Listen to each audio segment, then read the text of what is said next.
चुनाव आयोग SIR यानी स्पेशल इंटेंसिव रिवीजन पर चुनाव आयोग संसद से लेकर सड़क तक घिरा हुआ है। उस पर चर्चा की मांग हो रही है।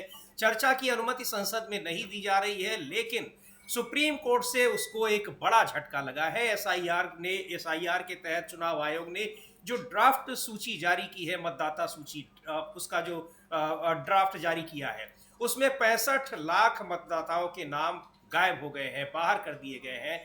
अब सुप्रीम कोर्ट ने कहा है कि जिन मतदाताओं के नाम आपने गायब किए हैं उनकी सूची दीजिए और शनिवार तक ये सूची उपलब्ध कराइए। यानी जो लोग पहले थे मतदाता सूची में, अब वो गायब कर दिए गए हैं, अब उनके नाम मतदाता सूची से हटा दिए गए हैं। तो उनके नाम क्यों हटाए गए और वो कौन से लोग हैं जिनके नाम हटाए गए हैं, और इसको लेकर एक ADR ने दाखिल की थी, याचिका दाखिल की थी, जो मुख्य सुनवाई है उसमें तो सुप्रीम कोर्ट में अभी सुनवाई होनी है, लेकिन ये एक बड़ा मामला है। आज की ये खबर है कि अब चुनाव आयोग को उन 65 लाख मतदाताओं की सूचना देनी होगी, जानकारी देनी होगी जिनको मतदाता सूची से हटाया गया है। ये बहुत बड़ा झटका चुनाव आयोग के लिए माना जा रहा है, क्योंकि इन 65 लाख मतदाताओं में ऐसे ये आरोप लग रहे थे कि जानबूझकर और एक मनमाने तरीके से लोगों को मतदाता सूची से बाहर किया गया है। तो ये अब शनिवार तक उसको उपलब्ध करानी है ये सूची कि ये कौन से लोग हैं, और फिर सुप्रीम कोर्ट आगे की सुनवाई जारी करेगा। लेकिन इस बीच संसद के दोनों सदनों में एक बार फिर इस मुद्दे पर संसद की कार्यवाही नहीं चली, ना तो लोकसभा और ना ही राज्यसभा। संसद परिसर के बाहर आप देख रहे हैं स्क्रीन पर, ये पिछले 21 जुलाई से जिस तरह से लगातार प्रदर्शन हो रहा है संसद परिसर में, ये प्रदर्शन आज भी जारी है। विपक्ष का SIR को वापस लेने की मांग हो रही है, और मतदाता सूची से जो वोटर्स गायब किए गए हैं, जिनके नाम निकाले गए हैं, उनको ऐसा न करने की बात कही जा रही है, और इस पर चर्चा की मांग हो रही है कि संसद के दोनों सदनों में इस पर चर्चा होनी चाहिए। लेकिन अब जिस तरीके से इस सूची को लेकर, और आपको पता ही है कि कल एक महत्वपूर्ण बैठक राहुल गांधी ने, नेता प्रतिपक्ष ने, इंडिया गठबंधन के घटक दलों की बुलाई है, वो दिल्ली में होने वाली है। उसके अलावा इसको लेकर सड़कों पर भी आंदोलन की तैयारी हो रही है, रूपरेखा बन चुकी है, शुरुआत होने वाली है। ये एक बड़ा झटका है अमलेंदु जी सुप्रीम कोर्ट से जो चुनाव आयोग को मिला है, क्योंकि यही सबसे बड़ा मुद्दा था कि मनमाने तरीके से ये लिस्ट बनी है और मनमाने तरीके से लोगों के नाम शामिल किए गए हैं और लोगों के नाम बाहर किए गए। हाँ बिल्कुल समीर जी, ये बड़ा झटका है चुनाव आयोग को। लेकिन इस बीच एक बड़ी खबर ये आ रही है जी कि झारखंड के चाईबासा में राहुल गांधी के खिलाफ एक मानहानि का मुकदमा जो चल रहा था, जिसमें उन्होंने पिछले लोकसभा चुनाव के दौरान 2019 के लोकसभा चुनाव से पहले भारतीय जनता पार्टी के तत्कालीन अध्यक्ष को लेकर टिप्पणी की थी, उसमें चाईबासा की MLA MP कोर्ट ने राहुल गांधी को जमानत दे दी है। ये अभी की इस समय की एक बड़ी खबर है।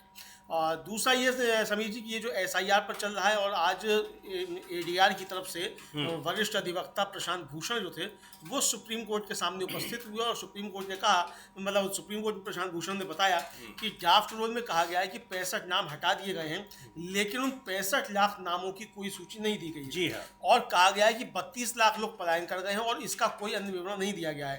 सुप्रीम कोर्ट से उन्होंने कहा, प्रशांत भूषण ने, कि चुनाव आयोग को यह बताना चाहिए कि 65 लाख लोग कौन हैं और कौन पलायन कर गया है और कौन मर चुका है। ऐसा लगता है कि BLO ने उस व्यक्ति को हटाने या ना हटाने की सिफारिश की है। उन्होंने 2 निर्वाचन क्षेत्रों के लिए प्रकाशित किया है, लेकिन अन्य निर्वाचन क्षेत्रों का क्या, हम इन 2 का अपना इसमें जो है खुलासा चाहते हैं। इस पर जस्टिस सूर्यकांत जो सुनवाई कर रहे थे, पीठ में थे, 3 जनों की पीठ थी, उन्होंने कहा कि इनकी जो SOP या मानक संचालन प्रक्रिया है, उसके अनुसार प्रत्येक राजनीतिक दल के प्रतिनिधि को सूचित किया जाएगा चुनाव की इसकी प्रक्रिया के अनुसार। तो इस पर प्रशांत भूषण ने कहा, ये हमारी जानकारी के अनुसार 75% से ज़्यादा लोगों ने जो 11 दस्तावेज थे उनमें से एक भी दस्तावेज दाखिल नहीं किया है। अब उनमें से कुछ का कहना है कि BLO ने शामिल करने की सिफारिश की थी, लेकिन उन्होंने शामिल नहीं करने की सिफारिश नहीं की। इस पर प्रशांत भूषण ने फिर आगे कहा कि जिन लोगों को शामिल किया भी गया है, तो अब यह उनके पास कोई दस्तावेज नहीं है, और उनमें से वो कह रहे हैं कि BLO ने सिफारिश नहीं की। 2 निर्वाचन क्षेत्रों में लगभग 12% ने सिफारिश की है। तो जस्टिस सूर्यकांत ने प्रशांत भूषण से कहा कि आप अपनी जो इसकी याचिका की है, एक प्रति चुनाव आयोग को दीजिए, और वे उन लोगों की सूची देने के लिए बाध्य हैं जो मर चुके हैं या पलायन कर गए हैं। यानी जो वोट आपने काटे, इस आधार पर 65 लाख वोट के साथ वो मिले नहीं या पलायन कर गए जी। हैं, और 32 लाख जो मर गए हैं, आपको इनकी सूची एक एक नाम जो है वो आपको देना होगा। आप चुनाव आयोग को अपनी याचिका की कॉपी दीजिए और ये आपको जवाब देंगे। सूर्यकांत ने यह भी कहा, जस्टिस सूर्यकांत ने यह भी कहा इस पर चुनाव यार ये बता दिया जाए अमलेंदु जी कि ये जो 65 लाख है इसमें 33 लाख लोग वो हैं जिनको चुनाव आयोग कह रहा है कि ये पलायन कर गए हैं, 22 लाख लोग ऐसे हैं जिनको बताया जा रहा है कि वो मृत हैं, और 7 लाख लोग ऐसे हैं कि जिनको 7 लाख लोगों में उनको लेकर के कि वो अतिरिक्त लोग हैं। और इन लोगों को 65 लाख, इस तरह की जो पूरी सूची है वो 65 लाख लोगों की है। और यही नहीं, इससे भी ज्यादा महत्वपूर्ण है, हालांकि ये मामला यही है, इसमें मांग की गई एडीआर की तरफ से जो प्रशांत भूषण ने कि 65 लाख लोगों की वो सूची बताई जाए, लेकिन यहाँ जो शामिल किए गए हैं उनको लेकर भी बहुत सारे गंभीर सवाल उठ रहे हैं। हालांकि ये 65 लाख की जब सूची आएगी, जब जारी होगी, तो बहुत सारे जो मनमाने तरीके से आरोप लग रहे हैं उनका भी खुलासा बिल्कुल स्पष्ट तरीके से हो जाएगा। देखिए समीर जी, जो मतदाता मर गए हैं उनके नाम शामिल हैं वो तो एक अलग मसला है, चलिए वो नाम शामिल है तो मरा हुआ वोट डालने नहीं आएगा। हाँ। लेकिन जो जिंदा है उनके नाम आपने काट दिए और आप बता भी नहीं रहे किसके नाम आपने काट दिए। हाँ। तो ये गंभीर मसला है। आरोप यही लग रहे हैं कि आपने जिनको आप समझते थे कि ये विपक्ष का मतदाता है, आपने उन जिंदा लोगों के नाम काट के उनको मृत घोषित कर दिया और आपने बता दिया पलायन कर गए। तो ये जो घपला किया, और वो आप सूची नहीं दे रहे कि किसके आपने नाम काटे किसके नहीं काटे, इस पर जो है तो ये गंभीर आरोप था। और इसी पर सुप्रीम कोर्ट ने साफ कहा है कि ये बाध्य हैं हर एक नाम देने के लिए। चुनाव आयोग ने इस पर कहा कि साहब हम इसे रिकॉर्ड में दर्ज करेंगे कि हमने इसे राजनीतिक दलों के प्रतिनिधियों के साथ साझा किया। मतलब उनका इसको रिकॉर्ड पे लीजिए कि हमने राजनीतिक दलों के प्रतिनिधियों के साथ इसको साझा किया। और उनका कि हमारा दायित्व सिर्फ मसौदा सूची सार्वजनिक रूप से उपलब्ध कराना है, हम ये दिखा सकते हैं कि हमने राजनीतिक दलों के प्रतिनिधियों के साथ सूची साझा की। इस पर जस्टिस सूर्यकांत ने चुनाव आयोग को झिड़का और कहा कि आप ये सब अपने जवाब में क्यों नहीं बता सकते हैं। अगर आपने ये सूची दी है तो कृपया उन राजनीतिक दलों की सूची दे जिन्हें आपने ये सूची दी है, ताकि श्री भूषण के मुवक्किलों अधिकृत प्रतिनिधियों से जानकारी प्राप्त कर सकें, शनिवार तक अपना जवाब दाखिल करने, ये साफ था उन्होंने कहा। और जस्टिस सूर्यकांत ने फिर कहा चुनाव आयोग से कि बस इतना ही जवाब में बताइए कि उन राजनीतिक दलों की सूची दीजिए जिन्हें आपने ये जानकारी दी थी। हम 12 अगस्त को मामले की सुनवाई करेंगे, तब तक आप अपना जवाब दाखिल करिए। जस्टिस सूर्यकांत की इस पर बात पर प्रशांत भूषण ने कहा कि जिन लोगों के फॉर्म प्राप्त हुए हैं उनमें से अधिकांश में से इनमें से कोई भी फॉर्म नहीं दिया है किसी ने भी। तो जस्टिस सूर्यकांत ने कहा कि नहीं, हम ये सुनिश्चित करेंगे कि प्रभावित होने वाला मतदाता जो है उसको आवश्यक जानकारी मिले।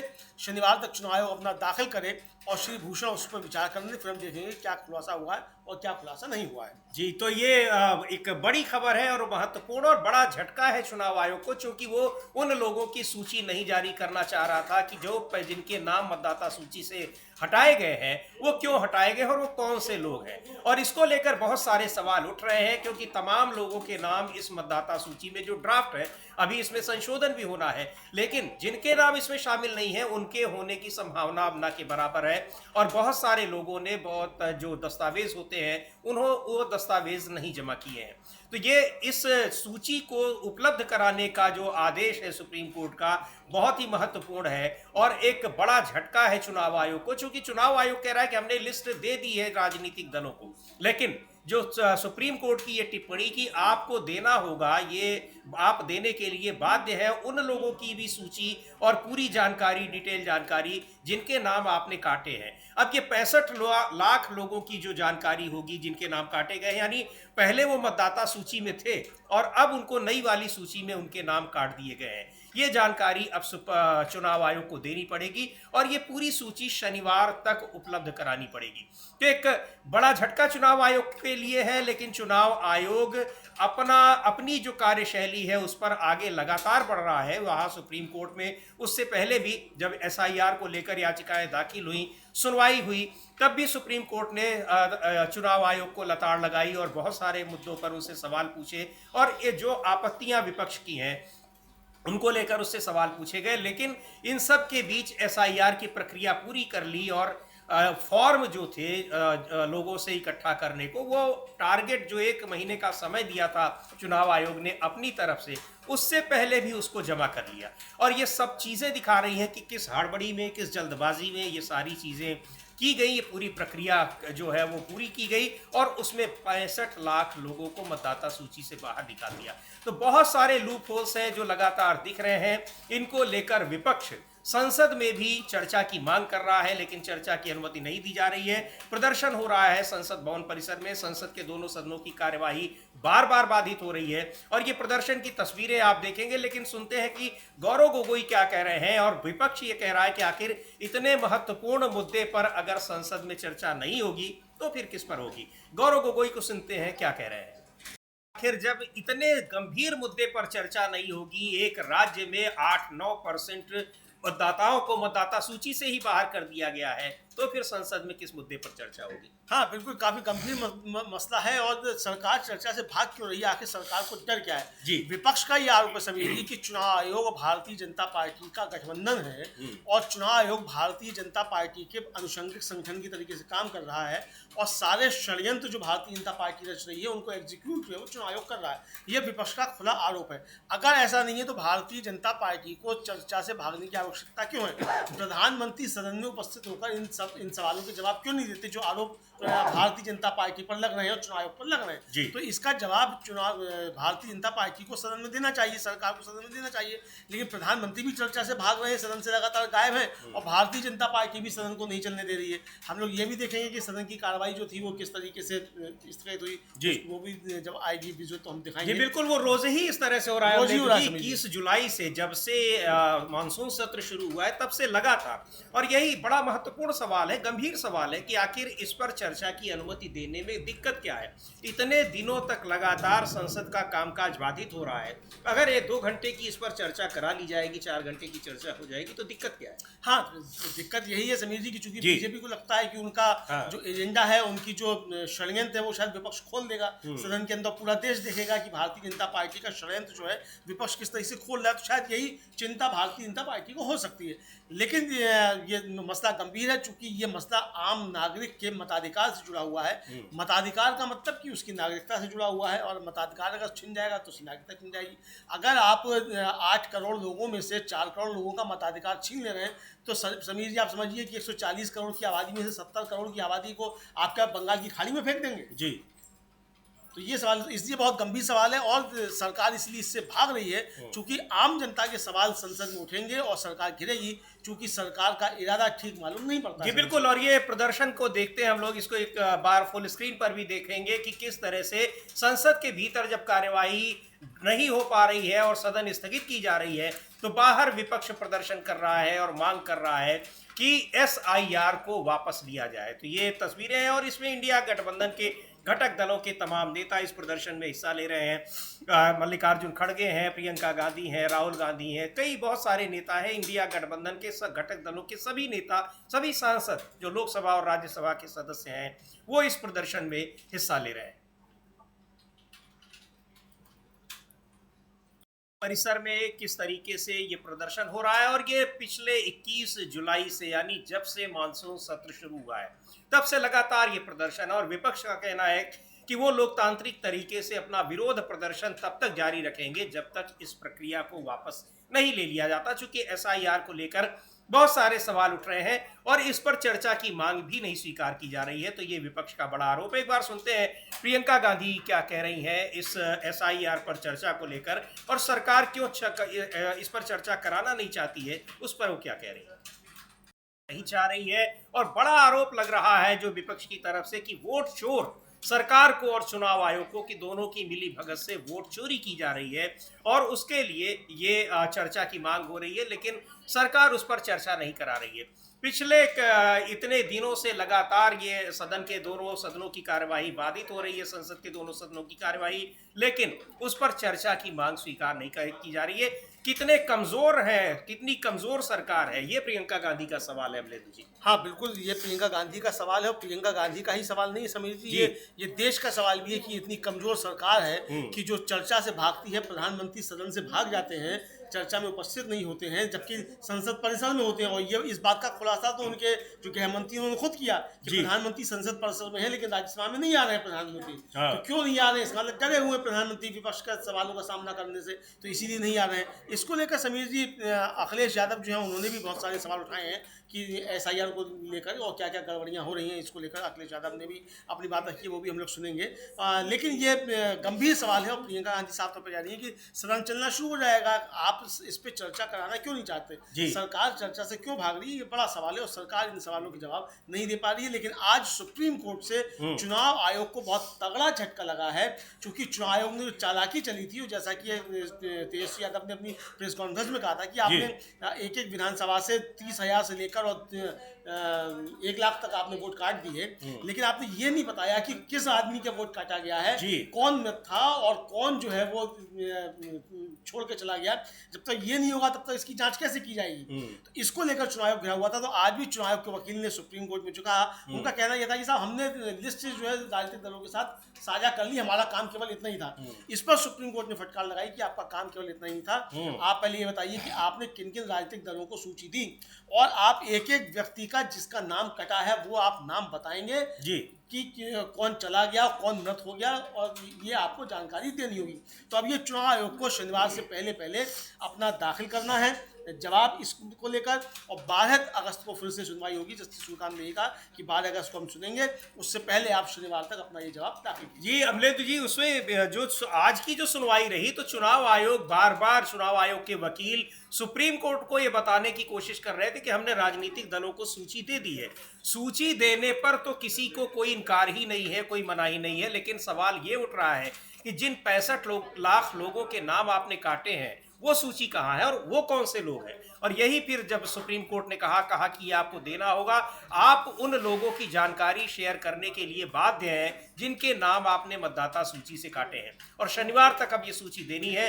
बड़ा फैसला है सुप्रीम कोर्ट का और चुनाव आयोग के लिए एक बड़ा झटका है। लगातार झटके चुनाव आयोग को मिल रहे हैं, लेकिन चुनाव आयोग अपनी कार्यशैली में परिवर्तन नहीं कर रहा है। अब देखना है 12 तारीख को जब सुनवाई होगी और इस लिस्ट की जब चर्चा होगी, तब फिर इसमें चुनाव आयोग किस तरह से फंसा नजर आता है। लेकिन अभी जो ये सुप्रीम कोर्ट ने उसको निर्देश दिए हैं, ये एक महत्वपूर्ण कदम है एसआईआर को लेकर विपक्ष की जो मांगे हैं उस संदर्भ में। एक बार सुनते हैं अखिलेश यादव क्या कह रहे हैं एसआईआर को लेकर, और एसआईआर को लेकर विपक्ष के तमाम नेताओं की लगातार प्रतिक्रियाएं आ रही हैं। संसद के दोनों सदनों में इस पर चर्चा की मांग हो रही है, लेकिन मांग स्वीकार नहीं की जा रही है, और फिर स्वीकार नहीं की जा रही है तो फिर विरोध प्रदर्शन संसद परिसर में देखने को मिल रहा है। सड़कों पर भी अब विपक्ष उतरने की पूरी तैयारी कर चुका है। हाँ बिल्कुल, सड़कों पर पूरी विपक्ष तैयारी कर चुका है। रक्षाबंधन के बाद राहुल गांधी और तेजस्वी यादव की संयुक्त पदयात्रा बिहार में होगी और वहीं से एक बड़े आंदोलन का आगाज होगा। 7 तारीख को यानी कल राहुल गांधी एक प्रेस कॉन्फ्रेंस कर रहे हैं और प्रेस कॉन्फ्रेंस में वो कई खुलासे करेंगे। जैसा कि उन्होंने कहा था कि मैं एटम बम फोड़ूंगा, तो वो एटम बम क्या है ये मालूम पड़ेगा जब राहुल गांधी प्रेस कॉन्फ्रेंस करेंगे। और चुनाव आयोग और भारतीय जनता पार्टी बुरी तरीके से घिरे हुए हैं, और ये घिरे हुए इससे भी साबित होता है समीर जी कि भारतीय जनता पार्टी चुनाव आयोग के बचाव में कूद कर बहुत आगे आ रही है जी। तो आखिर अगर आरोप चुनाव आयोग पर लग रहे हो, भारतीय जनता पार्टी की अगर कोई दुरवी संधि चुनाव आयोग के साथ नहीं है, तो चुनाव आयोग अपनी रक्षा करने में खुद सक्षम है, संवैधानिक संस्था है। अगर उसने कोई गड़बड़ नहीं किया तो भारतीय जनता पार्टी को चुनाव आयोग की रक्षा करने के लिए कूद कर आगे क्यों आना पड़ता है? तो इसका मतलब विपक्ष के आरोप सही मालूम पड़ते, तभी भारतीय जनता पार्टी चुनाव आयोग के बचाव में आगे कूद कर आती है। जी बिल्कुल, जबकि उसके अपने सहयोगी दल भी इसको लेकर आशंकित हैं, सवाल उठा चुके हैं, चुनाव आयोग से मिल चुके हैं, लेकिन भारतीय जनता पार्टी चुनाव आयोग का इन सारे मुद्दों पर बचाव करती दिखती है।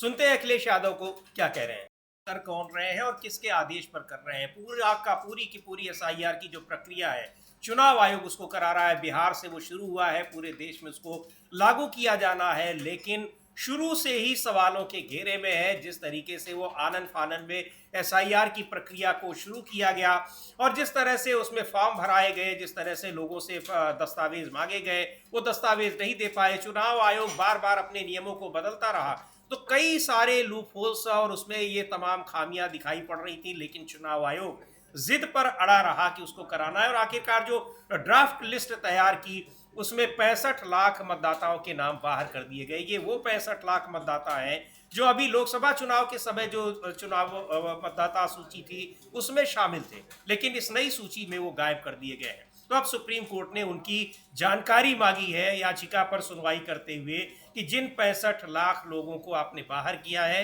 उनकी पूरी सूची उपलब्ध कराइए, ये कौन लोग हैं और आपने क्यों उनको इस सूची से बाहर किया है। हाँ बिल्कुल, इसको लेकर किया है कि आपने किनको बाहर किया है, ये आप सूची उपलब्ध कराइए। और ये सूची जो है वो प्रत्येक व्यक्ति का नाम जो है वो आपको बताना पड़ेगा कि किसके आपने नाम काटे हैं, कौन मर गया और कौन नहीं मिला और कौन दूसरी हो गया, ये सारे नाम आपको बताने पड़ेंगे। तो ये साफ तौर पे समझा जा सकता है कि अब चुनाव आयोग यहाँ फंसा हुआ है, शनिवार को उसके सारे नाम बताने पड़ेंगे।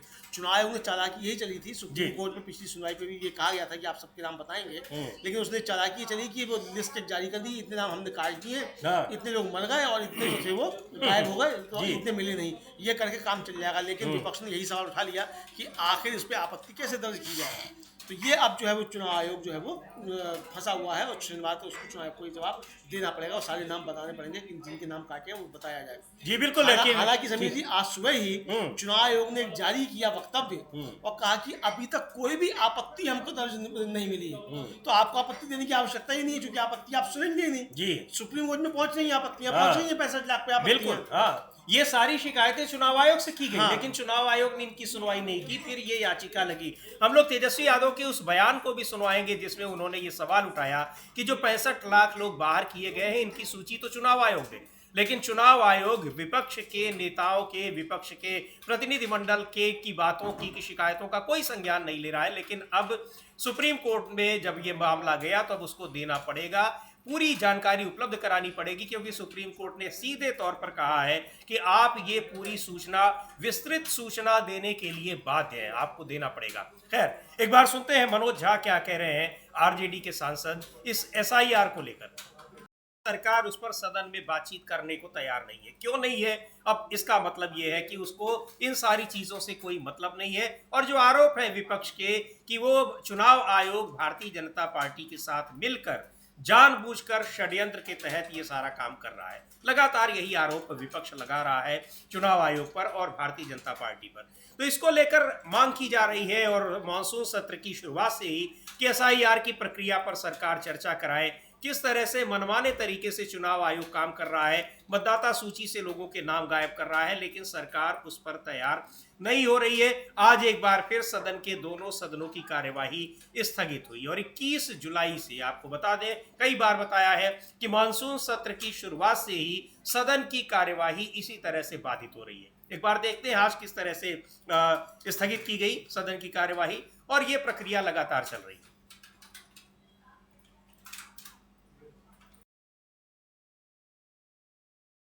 आप अगर सदन नहीं चलाना चाहते, अगर नहीं चलाना चाहते, भारत के संसद को आप गरिमामंडित कीजिए, गरिमामंडित कीजिए संसद को। हर दिन इस तरह का व्यवहार, एक कंस्ट्रक्टिव जो रोल होता है अपोजिशन का, कंस्ट्रक्टिव रोल प्ले कीजिए। सदन को बाधित करना ये उचित नहीं है। बार बार आप लोग सदन को ऐसे बाधित करेंगे, हर दिन बाधित करेंगे। सदन में आप अपना विषय रखिए, सदन में विषय रखिए, लेकिन सदन को बाधित करना ये सदन को, गरिमा को ठेस पहुंचाती है, ये उचित नहीं है। पूरा देश दुखी है आपके व्यवहार से, सदन के सदस्यों के व्यवहार से देश दुखी है। Please be seated, please be seated, please allow to continue the session, please be seated, please be seated, please. Leader of the, आप थोड़ा बैठाने का कोशिश कीजिए, थोड़ा बैठा दीजिए, थोड़ा पहले बैठा दीजिए, बाद में बोलिएगा। आप बैठा दीजिए पहले, अपने मेंबर्स को बैठा दीजिए, प्लीज मेंबर को बैठा दीजिए। मैं I will allow to speak you, please I will allow to speak you, but सदस्यों को बैठा दीजिए, सदस्यों को बैठा दीजिए, then I will allow. If you are will be in well, I will not be allow, I will not allow. आप माननीय सभी सदस्यों को अपना सीट पे बैठा दीजिए। I will allow to speak you. I will allow to speak you. You are a senior member of the house. I will allow. ऐसे सदन नहीं चलेगा। सदन की कार्यवाही 2 बजे तक के लिए स्थगित की जाती है।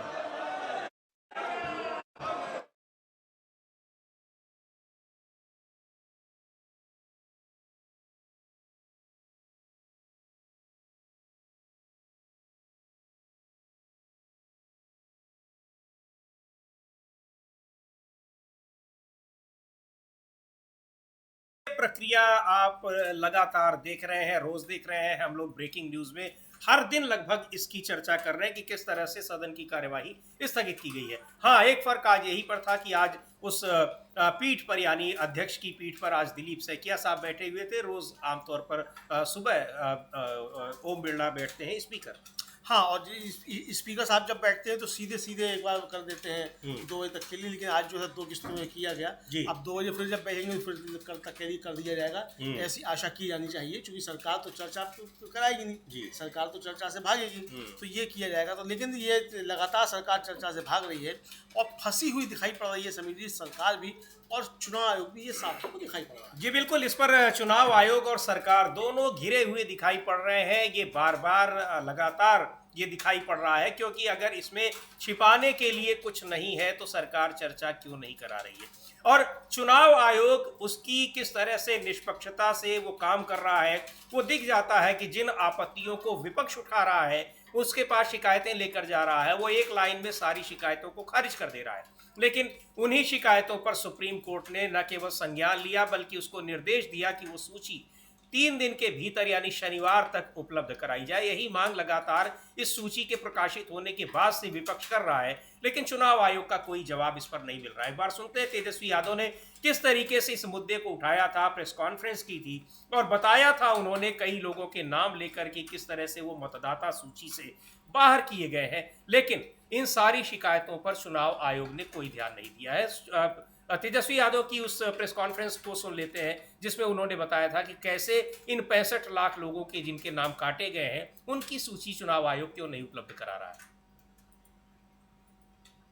लोगों की सूची उपलब्ध कराई जाए जिनके नाम काटे गए हैं। कौन लोग ये हैं?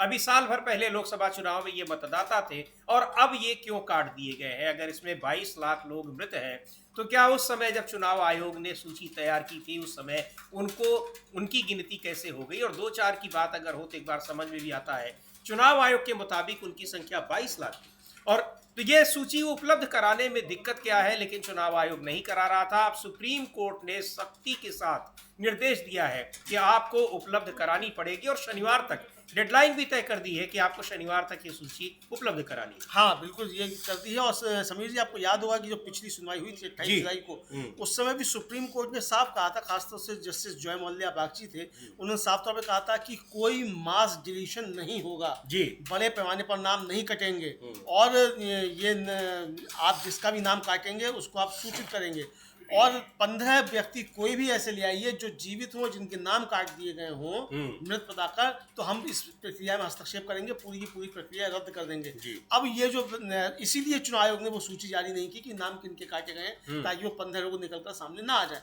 और अब चुनाव आयोग खुद कह रहा है तेजस्वी यादव का सबके 2 एपिक कार्ड तेजस्वी के पास कैसे आए, FIR भी दर्ज करा दी, सब कुछ हो गया, लेकिन सवाल ये कि चुनाव आयोग ने 2 एपिक कार्ड एक व्यक्ति बना कैसे दिए?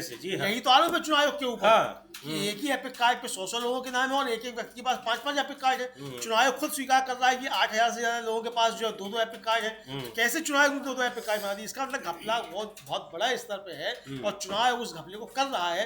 क्या ये है? इसलिए चुनाव आयोग ने ये चीजें छिपाने की कोशिश की। अब ये सुप्रीम कोर्ट में जब सुनवाई होगी तब मालूम पड़ेगा कि सुप्रीम कोर्ट में चुनाव कितना गिरा हुआ है। फिलहाल काफी ज्यादा गिरा हुआ दिखाई पड़ता है, क्योंकि उसको सारे नाम बताने पड़ेंगे कि जो आपने काटे हैं नाम और वो किन लोगों के नाम है, वो सूची आपको जारी करनी पड़ेगी। इससे काम नहीं चलेगा कि साहब 65 लाख हमने नाम काट दिए, ये हमने राजनीतिक दलों को बता दिया। जी। जिन 65 लाख लोगों के नाम काटे हैं, वो 65 लाख नाम बताइए किनके काटे हो। तेजस्वी यादव ने यही आरोप लगाया था कि आपने जो नाम काटे हैं वो किसके नाम काटे हैं, उसका एपिक नंबर क्या है, उसका पता क्या है, ये आपने कुछ भी नहीं बताया है। जी। ये आपको अब सब बताना पड़ेगा। यही चुनाव आयोग फंसा हुआ है। और आपको समझ याद होगा कि हम लोगों ने उस दिन भी कहा था कि ये चुनाव आयोग यही गड़बड़ी करेगा, ये नाम नहीं देगा, चूंकि अगर ये नाम देता है तो चुनाव आयोग फंस जाएगा। ये 65 लाख, चूंकि वो पहले ही अपना जो रोज का बुलेटिन जारी करता है कि नाम काट दिए, तो ये अब ये साबित कैसे करेगा कि किन लोगों के नाम काटे, किन के नाम काटे हैं। तो इसमें बुरी तरह से घिरा हुआ है चुनाव आयोग, लेकिन इस पर संसद में चर्चा की मांग अगर नहीं हो रही है तो ये बड़ी हैरान करने वाली बात है। चुनाव आयोग कोई जानकारी विपक्षी दलों को दे नहीं रहा है, संसद में उस पर चर्चा नहीं हो रही है, तो आखिर ये बात कहाँ सुनी जाएगी। हर मामले, हर चीजें सुप्रीम कोर्ट में नहीं सुनी जाएंगी, लेकिन सुप्रीम कोर्ट का ये सख्त निर्देश चुनाव आयोग के लिए एक बड़ा झटका जरूर है। अब उसको 65 लाख नाम वो सार्वजनिक करने पड़ेंगे जो उसने काटे हैं मतदाता सूची से। अब इसको लेकर विपक्षी दलों ने, इंडिया गठबंधन के घटक दलों ने स्पीकर को पत्र भी लिखा है, उनसे मुलाकात भी की है, लगातार बातें हो रही हैं। और अभी जैसा थोड़ी देर पहले प्रियंका गांधी कह रही थी कि 5 मिनट में यह गतिरोध दूर हो सकता है, लेकिन सरकार इस पर चर्चा कराने को तैयार ही नहीं हो रही है। एक बार सुनते हैं जयराम रमेश ने क्या कहा है, किस तरह से पत्र लिखा गया इंडिया गठबंधन के घटक दलों की तरफ से। बावजूद इसके उस पत्र का भी कोई संज्ञान स्पीकर ओम बिरला ने नहीं लिया। जयराम रमेश को सुनते हैं।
तो ये सारी चीजें, और सीधे तौर पर क्या सारे मुद्दों पर लगातार सवाल उठ रहे हैं, लेकिन प्रधानमंत्री अपना अभिनंदन करा रहे हैं। एक खास बात और भी महत्वपूर्ण बात है, कल जब प्रधानमंत्री नरेंद्र मोदी का अभिनंदन हुआ, हम लोगों ने वो तस्वीरें भी दिखाई कि राजनाथ सिंह माला पहनाकर उनका अभिनंदन कर रहे हैं, बिल्कुल उसी तरीके से कि जैसे उस युद्ध को प्रधानमंत्री नरेंद्र मोदी ने जीता हो, जबकि सेना ने वो जीता है और सेना को वहां पर और आगे बढ़ने से रोक देने का काम किया है प्रधानमंत्री नरेंद्र मोदी ने, इसलिए क्योंकि बार बार डोनाल्ड ट्रंप ये दावा कर रहे हैं। दूसरी ओर पहलगाम हमले को लेकर सबसे ज्यादा घिरे हुए हैं तो गृह मंत्री अमित शाह घिरे हुए हैं।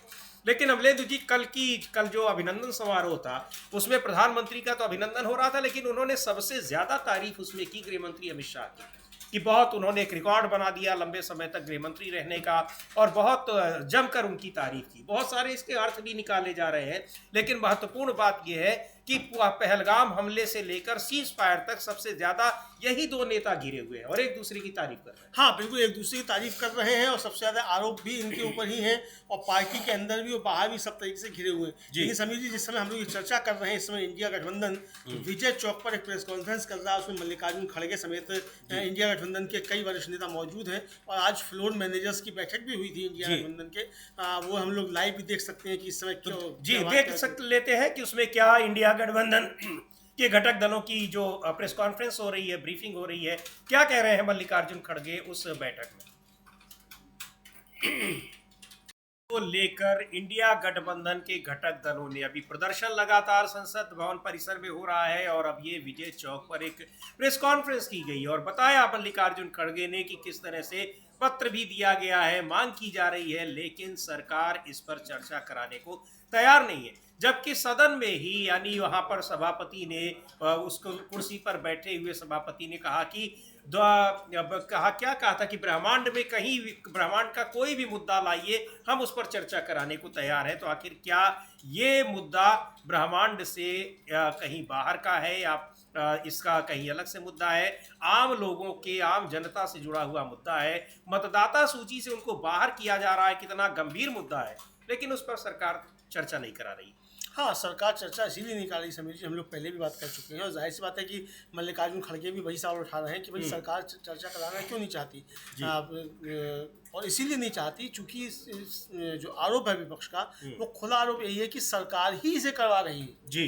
चुनाव आयोग सरकार के साथ मिला हुआ है और सरकार के साथ मिलकर जो है इसको कर रहा है और मतदाताओं का जो मताधिकार है उसको छीनने का काम किया जा रहा है। और लगभग 2 करोड़ लोगों के नाम कटेंगे जो उसकी प्रक्रिया है उसके तहत अगर देखा जाएगा तो अभी 65 लाख की तो उसने घोषणा कर ही दी है कि इनके नाम हमने काट दिए, बाकी और भी नाम कटेंगे, तो इसको लेकर है।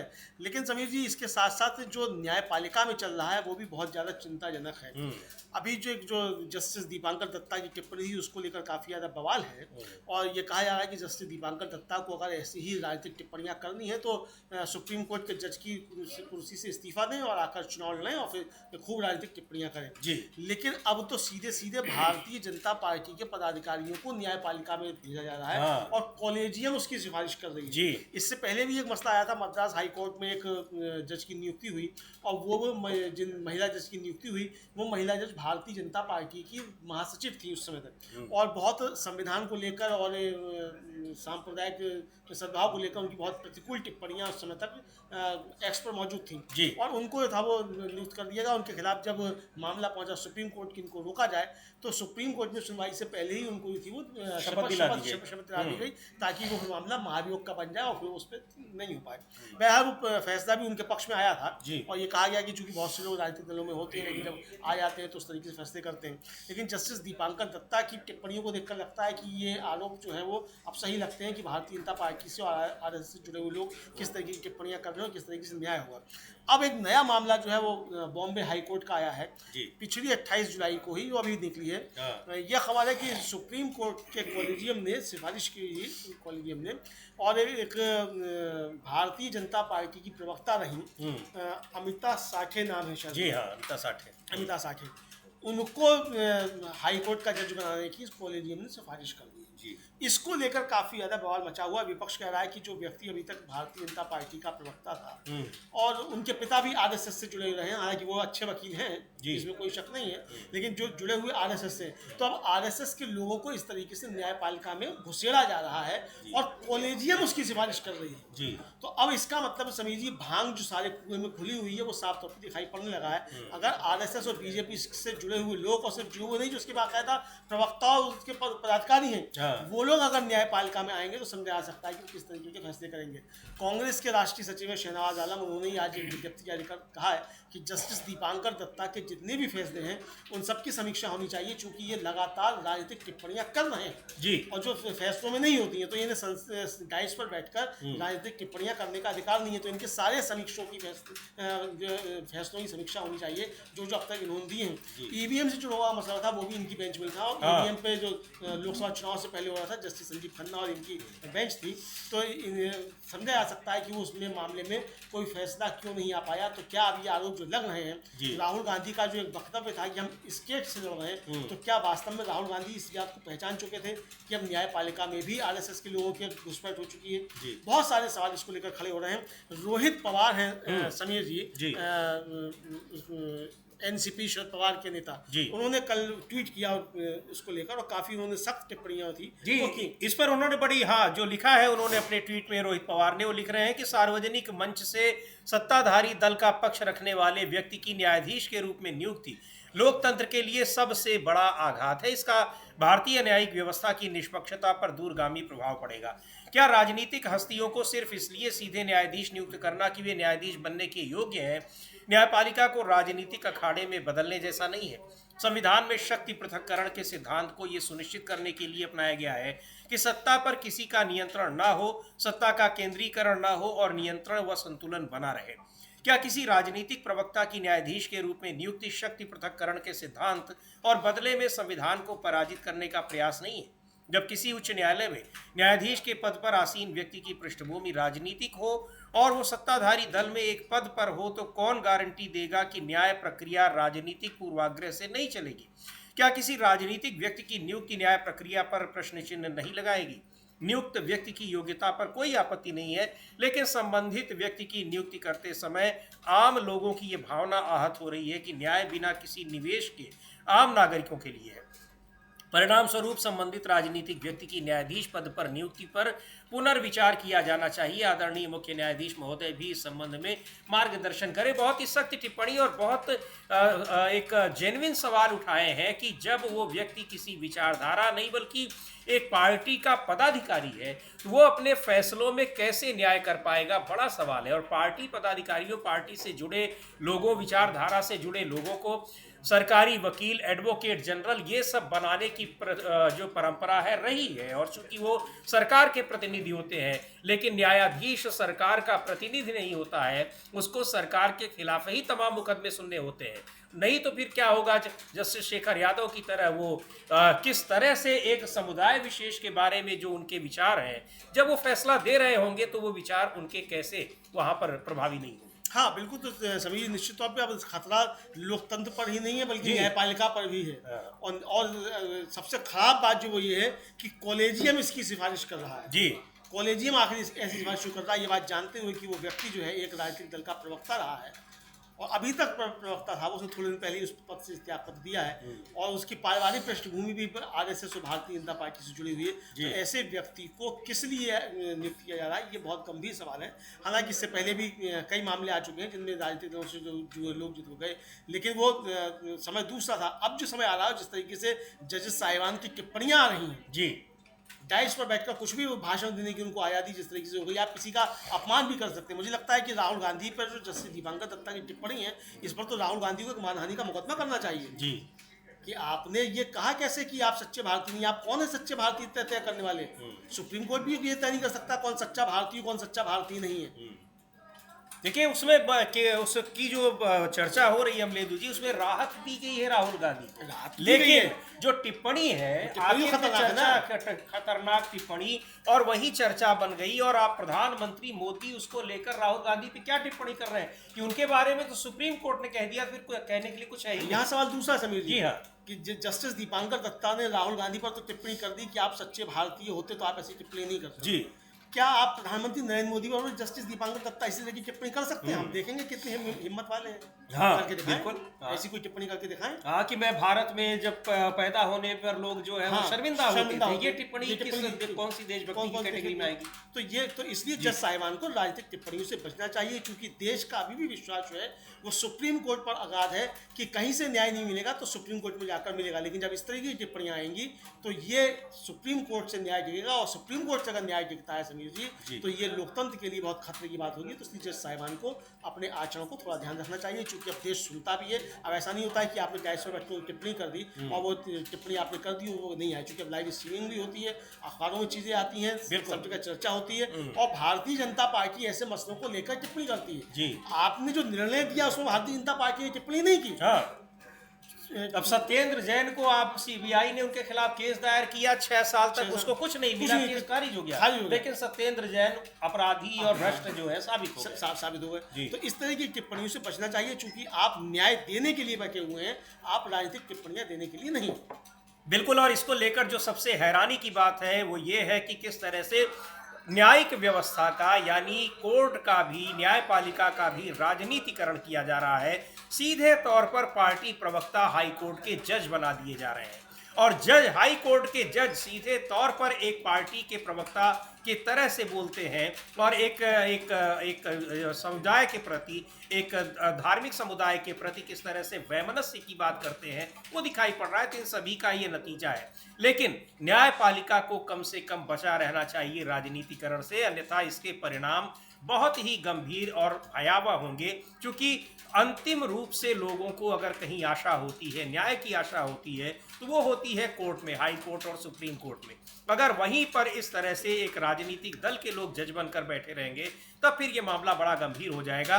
और इस स्थिति में जब देख रहे हैं कि चुनाव आयोग भी जिस तरह से मनमाने तरीके से एक संवैधानिक संस्था पूरी तरह से एक पार्टी के प्रवक्ता की तरह काम कर रही है, जो विपक्ष आरोप लगा रहा है, लेकिन उसके खिलाफ भी सुप्रीम कोर्ट में लोगों को कम से कम राहत की उम्मीद दिख रही है।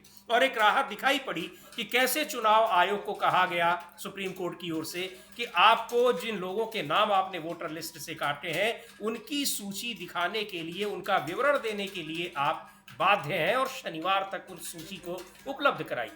तो महत्वपूर्ण बात है ये कि अगर किस तरीके से ये सारी चीज़ें हो रही हैं, संवैधानिक संस्थाओं का कैसे दुरुपयोग हो रहा है, लेकिन न्यायपालिका को कम से कम राजनीति से बचाए रखना चाहिए। ये सरकार की भी जिम्मेदारी है, राजनीतिक दलों की भी जिम्मेदारी है और विपक्ष की तो जिम्मेदारी है ही। खैर, ये चुनाव आयोग अब किस तरह से सूची उपलब्ध कराता है, यही जल्दबाजी वो दिखाएगा। इसमें भी जिस तरह से उसने फॉर्म जमा करने में दिखाई, यानी शनिवार तक उपलब्ध करा पाता है सुप्रीम कोर्ट को या नहीं, रहेंगे इन सब पर नजर। बने रहिए डीबी